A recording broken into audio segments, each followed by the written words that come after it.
Bom, eu estou recebendo aqui o psicólogo forense.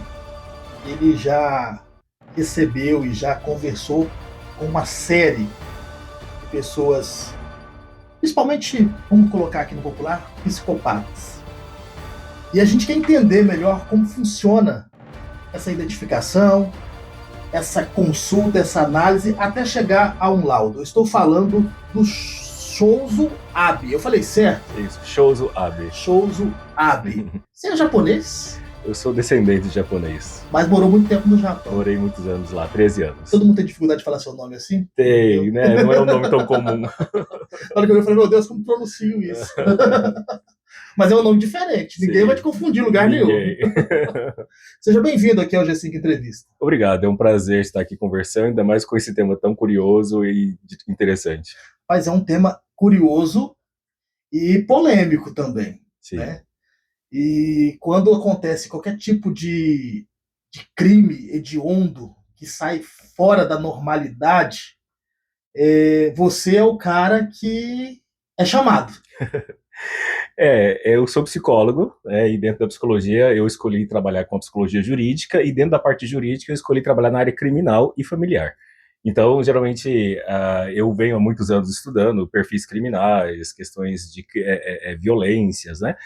E isso, então, é a parte psicológica de quem comete crimes, de quem pratica violências de vários tipos. De onde nasceu essa curiosidade, essa vontade de atuar nesta área especificamente?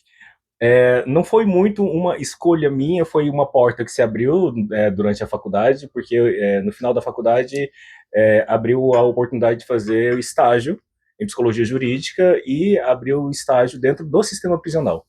Então, o meu primeiro estágio da faculdade, assim, foi logo na cadeia. E lá eu comecei a fazer meus contatos ali, o pessoal, assim que eu me formei, eu fui convidado então a trabalhar no sistema prisional e ali começa então minha trajetória dentro do crime, como eu digo. Vixe, você atendeu casos muito conhecidos aqui em Goiás. Qual que Sim. você destaca assim deles que você atuou? Tem alguns que eu atendi, os que eu atendi, eu até não posso muito ficar falando sobre, por conta de sigilos, mas outros que eu não atendi, mas eu acompanhei muito, de maneira muito próxima, né, por conta da mídia ou por conta mesmo de orientar advogados ou delegados que muitas vezes procurava, né, então, como o caso do Tiago, o motoqueiro, né, o serial killer, né, e outros casos assim que sempre chocou muito a sociedade, foram casos que eu pude falar sobre isso, estudar um pouco sobre o perfil e então contribuir um pouco com a psicologia. O Thiago Henrique é aquele serial killer que assassinava principalmente mulheres, né? Sim. Você chegou a conversar com ele? Não, eu não cheguei a conversar com ele. Esse caso eu posso falar porque eu não conversei com ele, então, mas eu acompanhei muito de perto. Foi bem no período, eu estava trabalhando no sistema prisional, nesse período em que ele foi preso, e ali eu tive contato com alguns delegados, porque foram vários delegados trabalhando dentro desse caso, e estudar um pouco, né, daquilo que a gente tinha de informação para entender um pouco movimentos e o modus operandi dele. E o que você, nesse período que você acompanhou, o que você conseguiu observar e extrair desse perfil dele? Porque era um cara que, de dia, em um momento ele tinha uma vida comum, né, como de todos nós, e ele saía depois, cometia o crime, e no outro dia ele retornava como se nada tivesse acontecido. Assim, é algo surpreendente. Você não consegue imaginar o que se passa na cabeça de uma pessoa dessa que não tem um mínimo de remorso. Sim, essa é a palavra certa realmente que você está usando, remorso. Porque aí a gente tem que falar do perfil, né, daquilo que nós chamamos de transtorno de personalidade antissocial, ou em alguns casos científicos, transtorno de personalidade dissocial, que é a mesma coisa, porque nós precisamos então falar de uma personalidade que não sente remorso, de uma personalidade que não se arrepende daquilo que faz. Isso é muito prejudicial. Alguém que não se arrepende, alguém que não tem remorso. Então, por isso que ele conseguia ter a prática criminal dele de uma maneira tão tranquila, né, que um dos casos dele, um dos modus operandi dele é sair com a moto, acharam uma vítima no meio da rua e literalmente dá um tiro nessa Sem nenhum pessoa motivo. sem nenhum Não que há motivo. motivo para você matar alguém, Sim. mas sempre há uma situação, né, da normalidade que ocorre. E ele não, ele saía para escolher alguém que ele Isso. ia... Segundo alguns delegados que eu conversei, eles até falaram que nesse caso o Thiago disse que ouvia uma voz dizendo para ele que tinha que matar uma pessoa que ele acabou de olhar no meio da rua, então ele ia lá e atirava, né? Então, infelizmente, tivemos ali várias mulheres que foram mortas, mas o interessante é que o caso dele não começa com as mulheres. As mulheres foi quando a polícia e a sociedade começou a realmente parar para, opa, pera lá, tá acontecendo alguma coisa. Mas segundo alguns relatos, e aí ele começou. Os primeiros assassinatos foram de pessoas que estavam moradoras de rua, que estavam dormindo de madrugada, né, num canto na rua, na frente de uma loja, e apareciam de repente moradores de rua mortos com a bala, com um tiro na cabeça. Só que isso não virou mídia, isso não virou notícia, isso não foi uma preocupação para a sociedade. Mas ali ele começa. Então eu digo assim, se houvesse naquele período, né, uma investigação aprofundada, teríamos evitado muitas coisas. Mas aí a gente pode olhar um problema social, né? Infelizmente, quem é que se preocupa com os moradores de rua?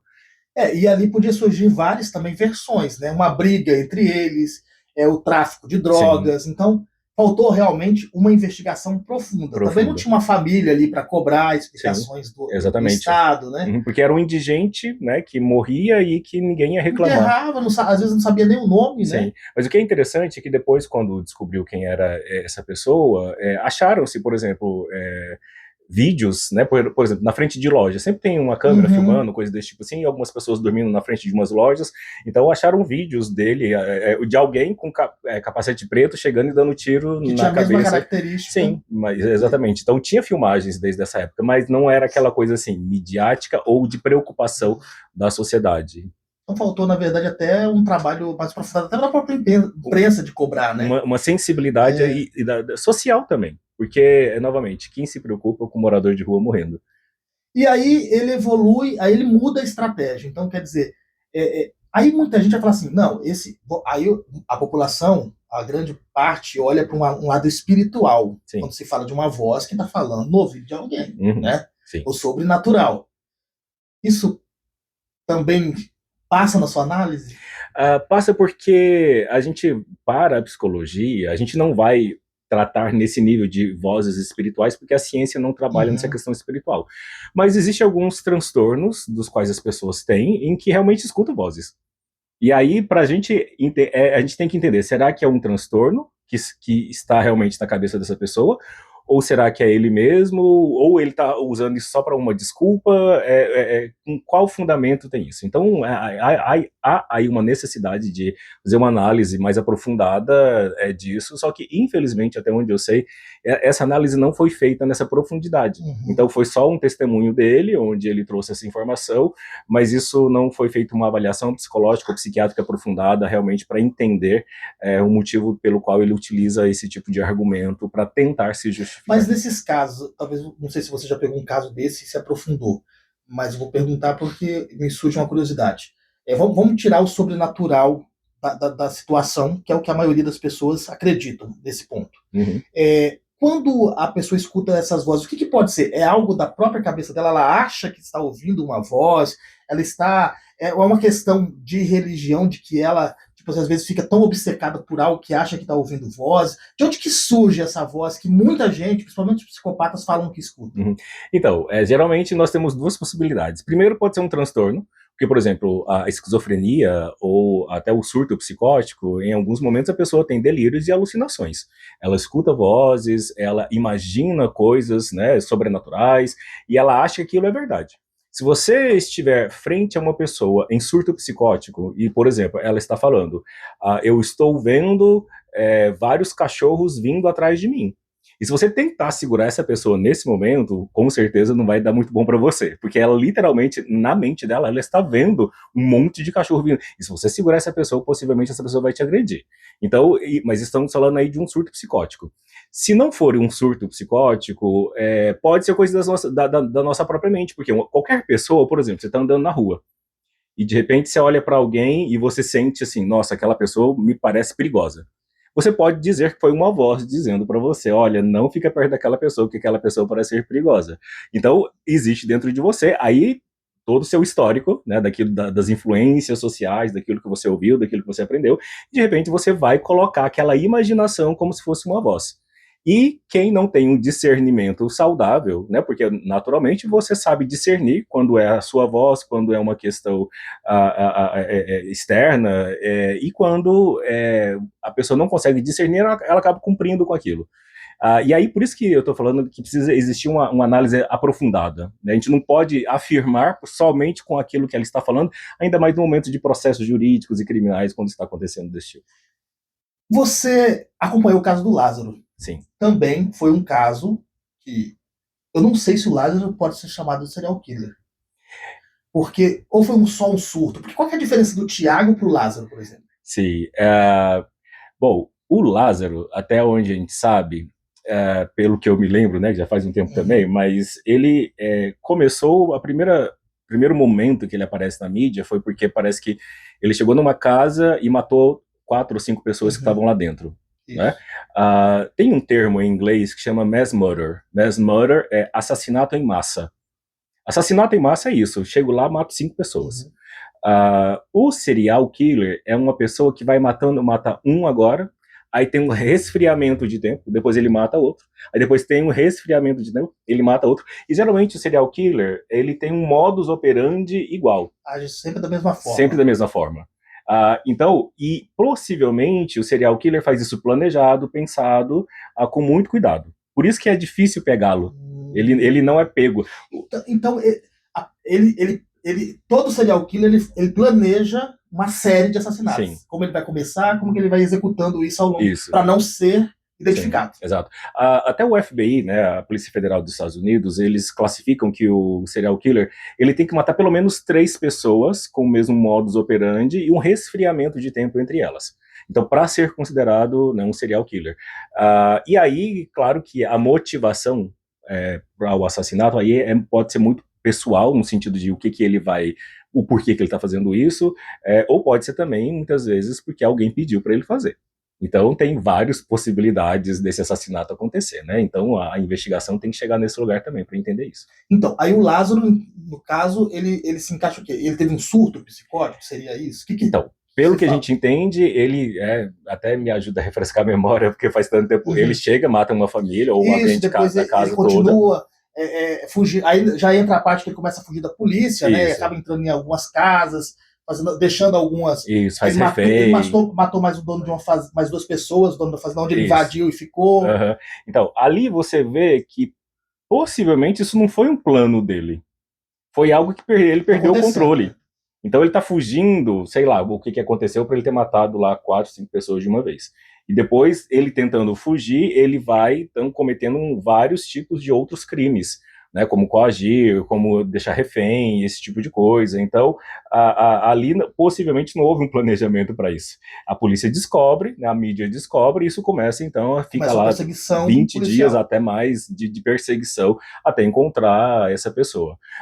Então, e como o Lázaro foi morto, né, muito rápido, não pôde ser feita uma avaliação com ele. E já com o Tiago foi feita uma avaliação psicológica com ele, é constatado a questão do transtorno de personalidade antissocial, né, a famosa psicopatia, mas do Lázaro não foi possível fazer uma avaliação, né, porque ele foi morto antes, mas pelo comportamento dele, e o Lázaro, aqueles não foi os primeiros crimes que ele cometeu, aqueles foram os primeiros que apareceram na televisão. Né, então, o histórico criminal dele é muito anterior a isso. Então, a gente entender a mente dessas pessoas, que é o grande desafio, e eu te digo que mesmo eu trabalhando nessa área há muitos anos, a gente tem pouquíssimo condição de avaliar pessoas dessa forma. Primeiro que essas pessoas só aparecem é quando a bomba estoura, quando alguma tragédia muito grande aconteceu. Segundo, que depois que mesmo que elas são pegas, não existe ali um desejo de vamos estudar essa pessoa, vamos entender essa pessoa, vamos compreender o porquê que essa pessoa faz esse tipo de coisa, porque deveria ser assim.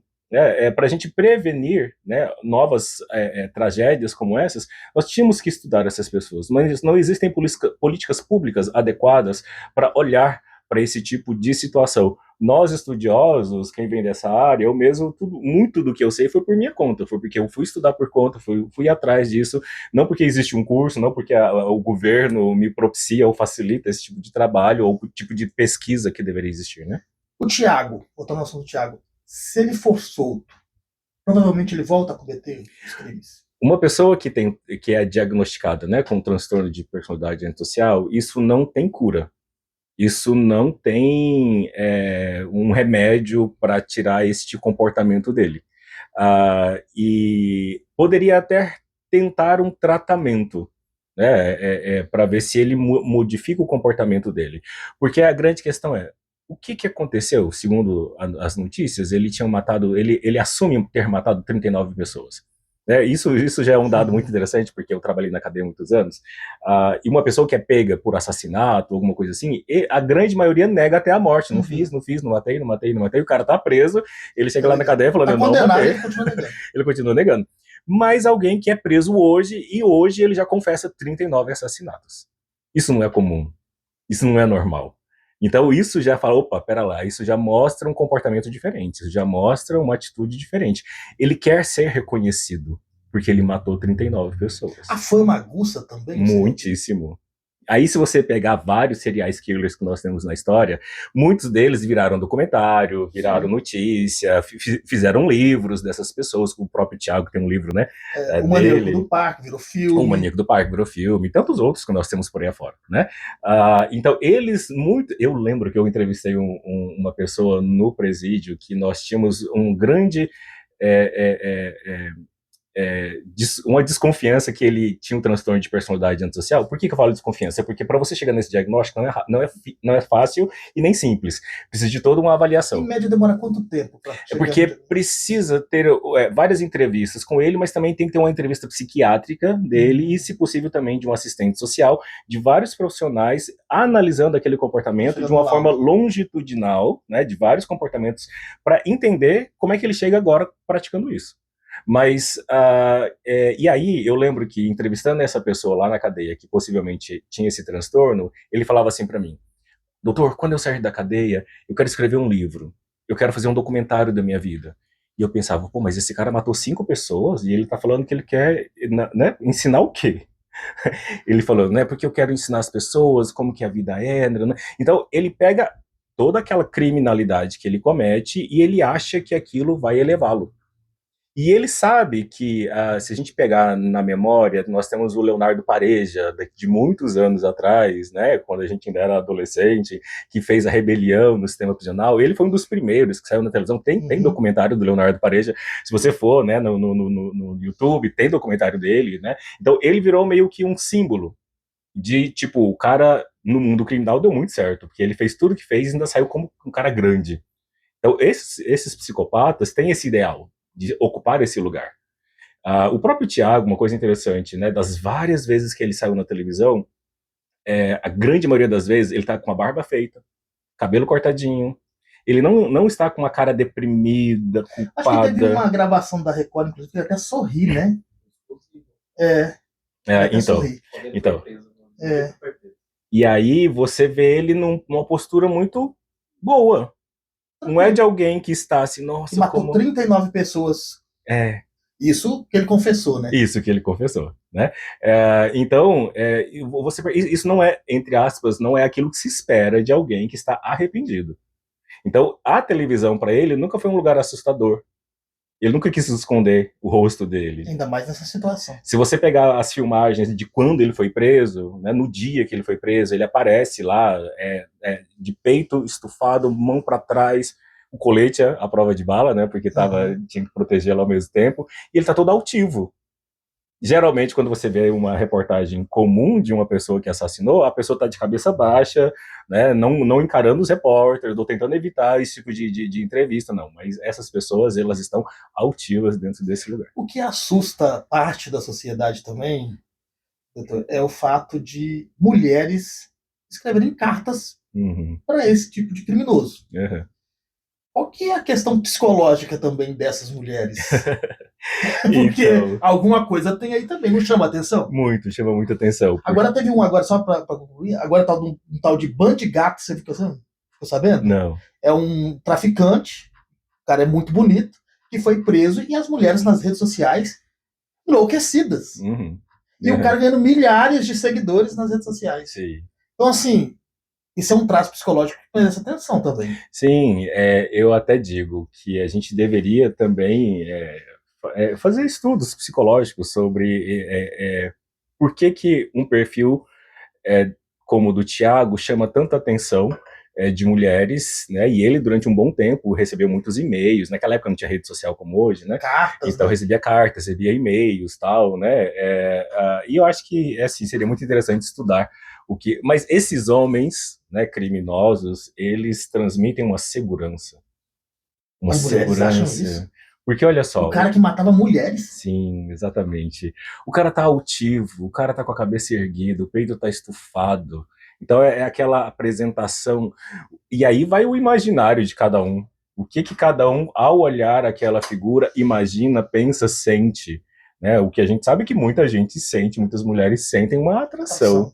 Né? Então, possivelmente é uma segurança, né, que essa pessoa transmite e que pode, então, chamar a atenção de uma parte daquela pessoa que às vezes está carente, necessitada e desejando exatamente uma figura segura. Então, a característica das mulheres, agora, você falou uma palavra que, que me soou assim, a maioria dessas mulheres que agem dessa forma, elas é por carência? É isso? Ou algumas que realmente sentem atração pelo perigo? Eu acho que tem os dois. Eu acho que tem muitas mulheres carentes, né, que fantasia nessa pessoa uma segurança, e tem outras pessoas que realmente gostam exatamente daquele perfil criminoso. Né? Então, na cadeia, por exemplo, eu trabalhando, conheci muitos traficantes, né? E no presídio feminino também tem muitas mulheres esposas de traficantes. E elas sabem e outras coisas interessantes, como por exemplo, mulheres agora eu não sei como é que tá, porque o presídio aqui de Goiânia deu uma melhorada muito boa e tá diferente da época que eu trabalhava lá. Mas tinha muitas mulheres que iam na cadeia arrumar namorado. É? Iam, ixi, já vi muitas histórias disso. Mas como que ela chega? Porque, por exemplo, ela não tem contato com o preso, né? Então ela chega lá na cadeia e fala, vou visitar fulano de tal. Então, quando eu trabalhava lá, há alguns anos atrás, né, que eu saí de lá já tem vários anos, por exemplo, de repente o preso tem um celular dentro da cadeia e da cadeia ele manda mensagens. Ele vê fotos, né, por exemplo, a irmã que vai visitar ele mostra fotos de amigas, mostra, né, redes sociais de amigas e ele começa a conversar com essas pessoas. E aí muitas mulheres que estão presas hoje, né, são namoradas e esposas de presos, e elas começaram a namorar com eles quando eles estavam dentro da cadeia. E aí, ao ajudar no tráfico, elas acabavam sendo presas.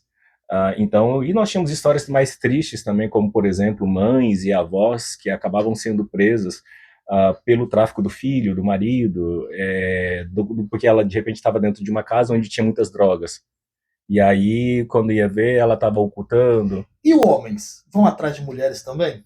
Aí que tá diferente. O homem, dificilmente, ele vai atrás desse perfil, porque, agora, por exemplo, Porque tem homem carente também. Tem muito homem carente. Então. Agora, por exemplo, a mulher que é presa, e se o marido não está preso, a mulher que é presa, possivelmente, logo, logo, ela vai ficar solteira.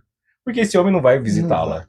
Agora é diferente da mulher, que a mulher vai visitar esse cara na cadeia durante anos. E espera ele sair da cadeia. Espera ele sair. E muitas vezes é fiel a ele aqui fora, esperando ele sair. Agora o homem não dá conta dessa parte, de ficar visitando a esposa na cadeia, mesmo muitas vezes a droga sendo dele, o tráfico sendo dele, a culpa sendo... Ele abandona ela lá dentro, porque ele não dá conta desse lugar. Então, aí nós temos perfis muito Muito diferentes em diferente. relação a isso. Se você for no dia de visita na cadeia, você vai ver muitas mães, muitas avós, muitas esposas, porque por que muitas avós? Porque muitas avós foram aquelas que cuidaram dessas pessoas, que a mãe sumiu, o pai sumiu, e a avó ficou cuidando. Então a avó virou uma mãe, Poucos pais visitando a bem cadeia. menos pais. Né? Claro que tem muitos pais que vão à cadeia visitar seus filhos, mas se você fazer uma comparação, a grande maioria, Cheguei perto. mulheres, esposas, avós, mães, são os que mais aparecem. No trabalho, como eu posso identificar que um colega de trabalho é um psicopata? Eu Olha, posso estar você. trabalhando com. O Thiago tinha um trabalho. Sim, tinha um trabalho e ninguém desconfiava Então, dele. Então, que o psicopata ele é muito bom em camuflar. O psicopata ele precisa de um lugar seguro. Ele precisa ter, por exemplo, como o Thiago, ele era, né, trabalhava na questão na saúde, no hospital, né? ele era vigia, né? É um dos vigilantes lá, né? Então, nesse lugar dele, dificilmente ele vai fazer alguma coisa lá. Porque ele precisa de um lugar seguro, ele precisa ter um lugar para ele voltar.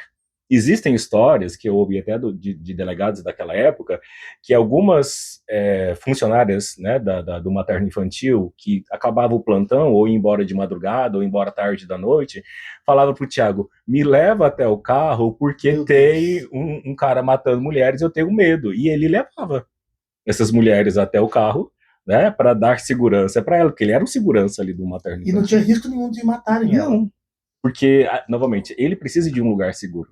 Tanto é que lá não existe nenhuma denúncia de que ele tenha feito algo contra alguém de lá.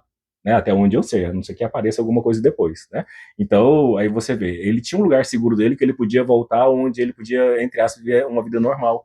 E era lá no trabalho dele, né, na casa dele, na vizinhança dele. Então eles não dão nem é muito difícil dar um sinal de que que a pessoa é psicopata. Ah, Não tem nada que a gente consiga identificar. não, então, porque não é algo que você bate o olho e fala. Como eu mesmo te falei, para fazer uma avaliação e chegar nesse diagnóstico é muito difícil.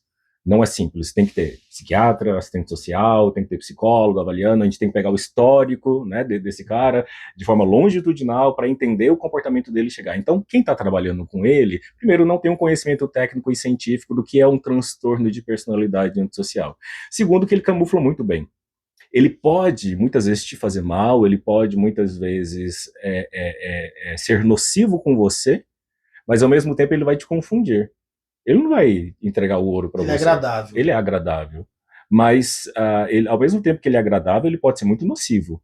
Então, tem pessoas que se relacionam, tanto homens como mulheres, que se relacionam com pessoas que, ao mesmo tempo que é nocivo, é amável, traz flores, traz presentes, é carinhoso em alguns momentos, mas em outros momentos também se transforma em outra pessoa. Isso confunde e deixa a pessoa muitas vezes presa dentro de uma relação como essa. É, um psicopata, ele nasce psicopata ou ele se torna psicopata? Essa é uma pergunta ótima, porque os cientistas não chegaram ainda a uma conclusão exata.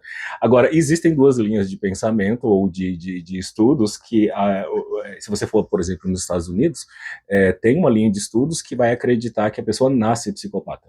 E tem uma outra linha de estudos que vai acreditar que a pessoa desenvolve a psicopatia. Hoje nós temos a neurociência, que ela estuda, né, literalmente o seu cérebro, né, o lóbulo frontal, né, a hipófise, a amígdala, para entender que essa parte do cérebro de pessoas que têm esse diagnóstico funcionam da mesma forma que das outras pessoas. Então, alguns estudos vão apresentar alterações, como o lóbulo frontal apresenta alteração, como na amígdala apresenta alteração, e só que ainda não chegaram a uma certeza absoluta, né, de que todo psicopata tem alguma mudança no lóbulo frontal ou na amígdala, por exemplo. Mas tem estudos que já vão trazer esse tipo de situação. Então, eu acredito mais ainda que a pessoa desenvolve esse comportamento, porque o que é o transtorno de personalidade antissocial? É a falta de empatia. Empatia é o quê? Eu me colocar no lugar do outro. E, por exemplo, um bebê, quando nasce, ele não é empático. Um bebê não se preocupa com o outro. Por quê? Porque ele ainda está sendo formado. Ninguém nasce empático.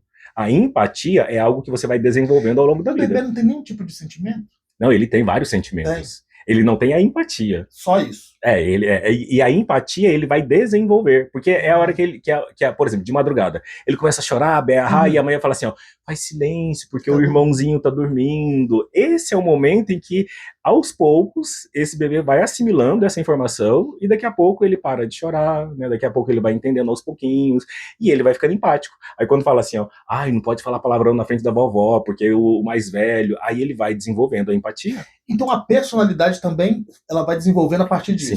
Sim. A partir desses influenciadores, desses estímulos. Alguém muda de personalidade? É porque depois de adulto? Consegue mudar de personalidade? Talvez essa palavra mudar de personalidade seja muito forte, mas a gente aprende a controlar a nossa personalidade, a gente aprende a entender a nossa personalidade e a saber frear algumas coisas, porque tem gente que é muito impulsiva. Na psicoterapia, e eu sou um psicólogo jurídico, mas também sou um psicólogo clínico que trabalha dentro de consultórios, a gente auxilia e ajuda as pessoas a terem autocontrole. Então não é que você vai parar de sentir, mas aquilo que você está sentindo, você vai aprender a controlar. E essa é a beleza, né? Não é porque a sua personalidade está errado, mas é porque às vezes você está descontrolado. E o autocontrole é o grande desafio para a saúde mental das pessoas. Pessoas que bebem. Muita gente fala assim, eu fiz isso porque eu bebi, eu matei porque eu estava bêbado, eu estava drogado. A pessoa, quando ela bebe, é o álcool que realmente tira essa consciência dela? Ou ela só faz algo que ela já queria fazer e não tem coragem quando está sóbria? Tivemos recentemente um jornalista que morreu, né, esfaqueado, né, e a bebida, sim, muitas pessoas matam depois de beber e depois de usar drogas. Muitas pessoas fazem isso. Mas é a minoria que bebe e mata. Que a grande maioria bebe, fica bêbado, sai rolando no chão, alegre, passa vergonha, né? Aquela coisa, e não cometem crimes porque beberam ou porque usaram drogas. Agora, a grande questão pra gente a bebida não foi a culpada. A bebida só abriu um espaço para que aquilo que estava lá dentro da pessoa saísse. Deu coragem. Deu coragem. Só que aí nós temos que entender, por exemplo, esse momento, a pessoa bebeu e acabou matando. Ninguém planeja, eu vou beber muito para matar. Não é assim que funciona. Uhum. É porque quem quer matar quer ter o autocontrole no momento para ter, né, saber tudo que ele vai fazer e cair fora, né, para ele não ficar ali. Esse é o ideal. Para não ser pego em flagrante, para não ser preso. Sim, exatamente. Então tem todo um planejamento. Então, possivelmente, quem bebe muito e acaba matando não foi planejado, mas isso não exime ele da culpa e da responsabilidade penal que ele vai ter que cumprir após isso. Então, é que ali entra um escalonamento de comportamentos prejudiciais. Então, não é assim, bebeu, matou. Bebeu, aí começa a brigar, e aí começa a ofender, que atinge um orgulho, que atinge uma ferida, que começa a ampliar aquela briga, e aí é a hora que, infelizmente, muitas vezes vem uma faca, vem uma arma, vem um empurrão, a pessoa, e aí acaba assassinando a outra. Então eu posso falar que a bebida, ela é mais impulso. Isso, ela tira o controle da pessoa, né, e essa pessoa começa a agir por instintos. E nesse instinto, mesmo que ele não tenha inicialmente tido o desejo de matar, ele pode acabar matando, porque ele já perdeu o controle. Agora ele tá com a faca na mão, porque ele se sentiu ameaçado de alguma forma. E aí a hora, no presídio, eu encontrei muitas pessoas que estavam presas porque tinha matado, depois de beber ou depois de usar drogas, né? Mas é um instinto, por isso que a gente trabalha muito a questão, eu tenho que cuidar da minha saúde mental. Porque eu sei como que está a minha saúde mental, eu sei como ela está funcionando, eu sei de que forma ela está sendo controlada, porque se a minha saúde mental estiver desregulada, estiver descontrolada, isso aí é um grande momento para eu acabar cometendo algum ato que depois eu me arrependa. Feminicídio. Qual que é a relação do feminicídio? Porque o feminicídio ele não começa também, o cara já chega e mata a mulher. Não, ele começa com pequenas coisas, né? Sim. Mas ele dá aqueles sinais de que isso pode acontecer. Como que o senhor avalia um homem, por exemplo, porque tem um homem que matou uma mulher, daí ficou preso anos, saiu, casou de novo e matou a outra. Ele pode ser considerado, você falou que é a partir de 3 crimes, né? Mas ele pode ser considerado um psicopata, por exemplo? Então, novamente, o transtorno de personalidade antissocial, ele é um tipo de personalidade e que a pessoa não deixe de ter essa personalidade, mesmo que depois saiu da cadeia. Ele sai da cadeia Às continua vezes pior, sendo, né? e possivelmente pior, porque ali ele teve que desenvolver muita impulsividade para sobreviver àquela situação, aquele sistema que ele está vivendo. Então, agora, os feminicídios, novamente, se a gente, para nós da psicologia jurídica e da psiquiatria forense, a gente estuda de maneira longitudinal e de maneira, né, clínica o histórico dessa pessoa. Então, feminicídio não é assim, comecei a namorar hoje e amanhã eu mato. Não, Então, você vai ver que começou um relacionamento bom, saudável, tanto é que essa mulher quis casar com esse cara, só que ao longo desses anos, as coisas foram piorando gradativamente, e não houve uma interferência, não houve uma interrupção daquele comportamento, e ao longo dos anos aquilo só foi aumentando.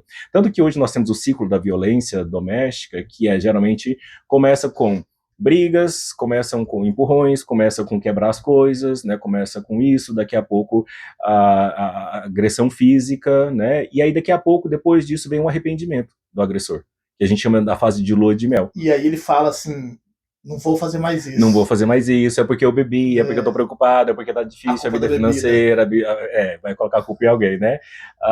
E daqui a pouco, aí a mulher, ela acredita nesse comportamento, perdoa esse cara, e aí por isso que é o ciclo da violência, porque daqui a pouco está se retomando. Ele tá gritando de novo, ele tá brigando de novo, ele tá quebrando as coisas, tá dando murro na parede, daqui a pouco tá dando murro nela de novo. Só que nesse ciclo, que às vezes dura anos, em algum momento pode acontecer, né, o feminicídio.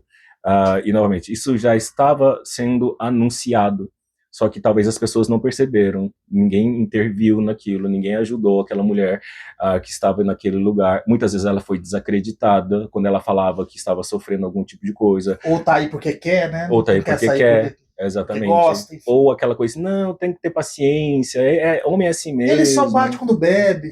Exatamente. Não, mas ele é bom pai, né? Não, mas ele não deixa faltar nada em casa. Então, é complexo, tá vendo? Que é um lugar confuso, não é um lugar que eu tenho clareza de que ele vai me matar. Não é, a gente não tem essa clareza, né? Então... E muitas falam assim, ele não tem coragem de fazer isso, né? Só que aí junta a bebida e junta os comportamentos que já vem se prejudicando ao longo dos anos, e em algum momento o controle se perde, ou ele planeja exatamente esse momento. Eu deve ter pego muitos casos. Eu queria que você me contasse um que te impressionou como profissional. Assim, eu peguei um caso que no início eu achei que não era basicamente nada, e quando eu fui fazer a entrevista, quando eu fui fazer a consulta e conversar, eu comecei a descobrir coisas que me surpreenderam. Teve um caso que sai muito fora da média, que não é o tipo de caso que a gente escuta, de um senhor que ele já tinha quase seus 60 anos de idade, e ele estava preso, e ele estava já para sair da cadeia. Então ele estava ali naquele período que já estava para ir para o semiaberto, ele já tinha 4 anos que estava preso, ele tinha sido condenado por um assassinato. E aí ele me disse e eu acreditei nele, porque ele falou assim, eu vou te contar, doutor, não fui eu que matei esse cara. Aí no primeiro momento assim, é mais Todos falam isso. Falando isso, né? E ele falou assim, mas eu, na verdade, assumi esse assassinato porque quem matou foi o meu filho, e eu não queria ver meu filho preso. Isso em Goiás. Isso em Goiás, aqui em Goiânia. E ele estava cumprindo a cadeia realmente porque o filho tinha matado. Só que o que aconteceu? Depois de uns 2 ou 3 anos que ele estava preso, o filho acabou sendo preso por outros crimes que ele estava cometendo. Então, inicialmente, por isso que eu acreditei nesse pai e pela expressão dele, né? Ele assumiu esse assassinato achando que estava protegendo o filho. E quanto tempo ele ficou preso? Acho que foram 4 anos de regime fechado, daí ele já estava indo para o semiaberto. Então, só que aí ele falou, agora eu estou saindo da cadeia e meu filho está ficando. Ele não resolveu nada, ele ter feito todo esse esforço. Não resolveu nada. Você ficou emocionado quando você ouviu? Você ficou porque aquilo saiu fora do comum. Do comum, né? Eu estou acostumado a escutar outros tipos de situação, mas não de um pai que atua dessa forma. Mas aí também tem outras situações que me chamou muito, acho que esse foi um dos que mais me chocou, de uma mulher que foi presa porque ela estava para pagar o aluguel da casa dela, ela dava a filha dela, de 6, 7 anos de idade, para o dono do imóvel ter relações sexuais com a filha. E era essa a forma que ela pagava o aluguel. E aí isso foi descoberto, e claro, deu polícia, conselho tutelar e tal, e ela foi presa, o cara também foi preso, né? Então, novamente assim, sai fora daquilo que a gente está acostumado a ouvir. E como que o senhor avalia psicologicamente uma mãe que faz isso? É, Por mais que seja sim, um a homem gente não distante. chegou, eu não cheguei a avaliar essa Aham. mulher, mas a gente chegou a ouvir a história do porque ela nem era daqui de Goiânia, ela era do interior e ela não podia ficar presa no interior, porque no interior ela iria morrer se Uhum. ela ficasse lá, então tinha que trazer ela para um lugar que ela não corresse risco de vida. Ah, mas aí eu estou elocubrando, assim, imaginando, né, quando filho é a coisa mais importante que se tem. É a coisa mais sensível, é a coisa mais dolorida, é a coisa que você mais ama. Mas a partir do momento em que você não tem nenhum apego ao seu filho, porque se eu dou a minha filha para pagar o aluguel, que apego que eu tenho a ela? Para mim, isso é um tipo de comportamento de um psicopata, de um antissocial.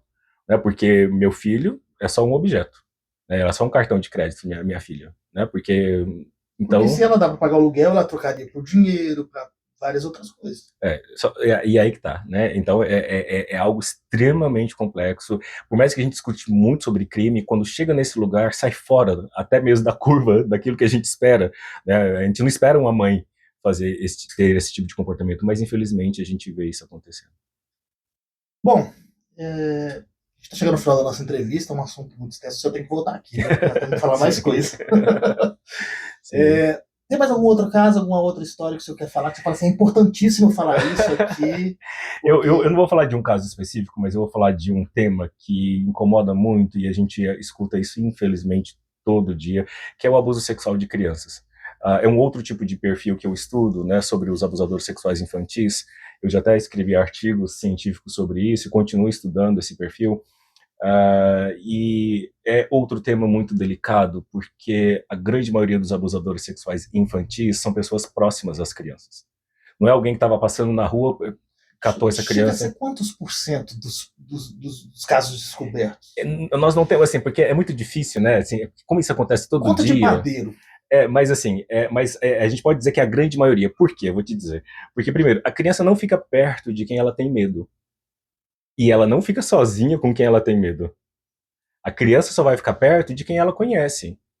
E os pais só vão deixar essa criança com quem eles confiam. Então, por isso que é alguém geralmente dentro de casa, é alguém muito próximo da família que acaba cometendo esse tipo de crime. Então, entende que a gente tem que estudar o contexto familiar?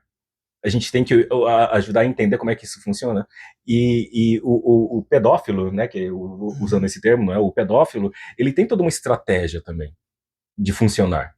Ele não chega agredindo, ele não chega pegando essa Qual criança. que é a visão da psicologia no caso da pedofilia? Porque tem casos assim, tem pedófilo que estupra crianças a partir dos 10, 12, 13, meninas e meninos que estão em formação já indo para a pré-adolescência.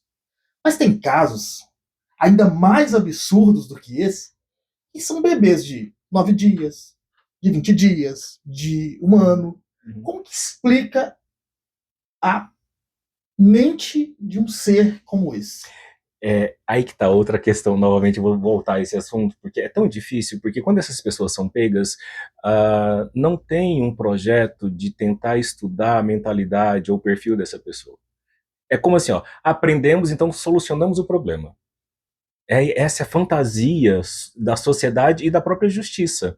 Resolvemos o problema. O Tiago tá preso, Lázaro morreu, né, aquele pedófilo tá preso, mas Não vai não. na raiz lá do problema, né? A gente só tá, tipo No assim, paliativo. colocando ali num lugar que daqui a pouco essa pessoa, daqui a pouco, assim, pode demorar 2, 3, 4, 5, 6, 10 anos, ele sai da E cadeia faz de novo. e vai fazer. Só que a gente não pensa nisso. A gente só pensa assim, me alivia saber que ele tá preso. Então, isso é uma problemática social, uma problemática da justiça, porque quem quer estudar a mente de um preso? Que política pública, ou qual político que levantar uma bandeira falando assim, que eu quero que os criminosos sejam estudados, sejam avaliados, quem é que vai votar nesse político que levantar esse tipo de A bandeira? própria população não se atenta para isso. Não. A gente tem a fantasia de que ele vai pra cadeia e vai sair de lá ótimo. Não, a população tem três fantasias. Ou que ele vai pra cadeia e fique lá O resto da vida, e ele não vai ficar o resto da ou vida. que ele tem uma pena de morte. Sim, que também não existe no Brasil. Exatamente. E o erro, igual o caso desse pai que ficou preso no lugar do filho, seria gigantesco, né? E o outro mais é o seguinte: a polícia mate. Porque a maioria dos pedófilos que são presos, as pessoas falam, principalmente nas redes sociais, mas prendeu. Por que não teve um confronto? Infelizmente. Né? Tipo, vão perder tempo prendendo. Então, nós da psicologia e da psiquiatria, quando a gente para pensar, a gente sabe que a cadeia, a polícia, o processo, tudo isso é necessário. Agora, isso não é solução. Prender é punição, mas prender não é solução. Tem que prender? Tem que prender, porque está lá no Código Penal, tem que fazer tudo isso. Mas pra gente é só um paliativo que daqui a uns anos isso vai voltar para a sociedade, vai voltar pior. Ninguém tem a fantasia de que o cara vai sair da cadeia maravilhosamente calmo e bem. Ninguém tem essa fantasia. Agora, mesmo a gente sabendo que ele vai sair de lá pior, a gente não está preocupado com isso. O governo não está preocupado com isso. Por quê? Porque a sociedade não está preocupada com isso. E outra coisa que a sociedade também deseja quando prende é que lá dentro os próprios bandidos matem esse estuprador. Pode até acontecer de que possivelmente ele vai apanhar, possivelmente vai acontecer muita coisa de ruim, mas dificilmente ele vai morrer. E aí essa pessoa vai voltar para a sociedade. É isso que a gente tem que ter em mente. Essa pessoa vai voltar para a sociedade. E vai voltar como? Uma curiosidade. O que é feito, por exemplo, com esses psicopatas, serial killer, estupradores dentro da cadeia quando eles são presos? Porque se deixar eles no meio dos outros presos, por exemplo, pedófilo, eles matam. Eles são presos separados? Existe, né, aqui, por exemplo, na casa de prisão provisória aqui em Goiânia, existe uma ala específica para eles, né, separados. Os estupradores. Os crimes sexuais, né, que a gente chama, né, que tem para eles ali, tem, né, a ala também, pessoal, por exemplo, Maria da Penha, que, entre aspas, são crimes de menor potencial, agressivo. Então, é uma forma de, entre aspas, proteger essas pessoas. E o serial killer também fica separado? Esse não. E por que ele não mata os outros? Porque quando quer matar, dá um jeito, né? Sim. Então, porque não mata dentro da cadeia? O serial killer, o próprio pedófilo, ele precisa de um lugar seguro. E dentro da cadeia, ele não é louco de começar a enfrentar aquelas pessoas. Porque os outros matam ele. Ele sabe que ali não tem conversa. Medo. É claro que ele tem medo. E ele tem inteligência. Isso é inteligência. Aqui dentro, eu preciso fazer amigos. Então, possivelmente, eles vão tentar fazer amigos. São sociáveis. E ali, sabemos que tem os grupos, tem, né, o grupo, né, entre eles ali, igual que a sociedade, todo mundo tem seu grupo, todo mundo tem a sua galera, seus amigos que vão te proteger, né? Lá dentro também eles vão fazer esse tipo de movimento. Então, falar de sistema prisional, falar do mundo criminal, eu acho que é muito necessário, porque a gente está falando só de um fragmento desse lugar. Isso aqui é muito mais complexo, isso aqui é muito mais profundo daquilo que a gente está vendo hoje. Eu tô terminando aqui a nossa entrevista, mas agora me deu curiosidade. Então, aproveitar que você tá aqui. Eu sei que você tá com o tempo corrido, mas é rapidinho. A curiosidade de como é lá dentro, assim. Como que eles vivem lá dentro, sabe? Tipo, a gente vê nos filmes que quando chega aquele povo batendo nas grades, nas celas, que não existe. Em alguns lugares existe. Não é possível. Por exemplo, quando chega um preso midiático na cadeia e a cadeia. Eles ficam sabendo dos presos famosos? Sabe, porque tem televisão, né? Lá tem dentro televisão lá dentro. A televisão é permitido em alguns lugares tal. E aí eles sabem que tá chegando alguém midiático, né? Então, às vezes, causa um alvoroço. Mas hoje a cadeia aqui, eu vou dizer que a cadeia em Goiânia, em Goiás, aqui em Goiânia, né? Ela tá muito modificada. Na época que eu trabalhava lá, era muito diferente. Era realmente a lei da selva. Hoje, os presos têm uniformes, eles usam uma roupa amarela, que não tem bolsos, né, uma bermuda amarela, uma camisa amarela, né, exatamente para, se alguém de amarelo estiver correndo, pode saber que é o preso. E a coisa é muito mais organizada hoje. Então, acho que o governo conseguiu fazer um bom trabalho. Houve... Né, acabou as visitas íntimas também, né? Isso. Coisa muito difícil, que no Brasil você vai ver que a grande maioria não tem isso. Como que eles fazem lá? Assim, porque todo mundo tem necessidades, né? Sim. E aí cada um vai ter que se virar como dá conta e como pode. Eu fico curioso. As perguntas que eu faço, gente. Sim. Então, é complexo, deve ser, né? Difícil, né? Acho que é a parte mais difícil que tem. A vida não é fácil. Não dá muito namoro lá, não? Assim, entre... Tem, olha, que tem até namoro entre preso e presa. É uma coisa muito Mas como estranha. eles se encontram? Não é separado? Olha, aí tem os contatos, né? Um que vai visitar uma presa lá e depois vai visitar um preso e faz esse contato entre eles. Existe Mas de eles tudo. podem Ou entrar às no vezes quarto? marido e mulher que foram presos Eles também. podem se ver? Não, eles não se veem, eles não se encontram. Né? Mas existe, assim, esse tipo Ah, de namoro à relação. distância, A então, no namoro à caso. distância. É. Mas existe de Recebem todas as cartas, formas. um manda carta Sim, pro outro. existe de todas as formas. Então é um lugar bem mais complexo. Tá vendo? Se você for preso, ó, cuidado, viu? Lá não tem esse negócio mais, não. Acabou. Antigamente podia ir lá visitar, né? É, Passava o hoje, dia. aqui em Tinha até, Goiânia, não tinha até um mais. lugarzinho já para poder Sim, tinha. namorar. Agora Tinha. ficou ruim, viu? Se for pra lá, vai dar ruim pra você. É Ó, muito bem isso. obrigado pela sua entrevista aqui. Eu espero que você volte para a gente falar Sim. mais sobre esses casos curiosos e eu acho que tem muito tema importante que a gente Uhum. pode discutir. E você falou também que cuida da questão da familiar também, né? Sim. Então, assim, um assunto muito amplo. Depois eu quero que você volte só para a gente falar sobre família. Voltarei com prazer. Eu acho que é muito importante esse tipo de conversa e mesmo trazer essa conversa de maneira leve, como nós estamos fazendo, mas informar a sociedade. Esse é o nosso objetivo, é o objetivo de vocês da mídia, de informar a sociedade, trazer conhecimento técnico e científico de que a situação ela é muito mais profunda do que simplesmente prender e achar que tudo foi resolvido ali. Então, vamos conversar mais sobre isso quando vocês quiserem. Bem, para você que nos acompanha, você sabe, sempre tem um assunto interessante aqui no G5 Entrevista. Então, até o nosso próximo encontro.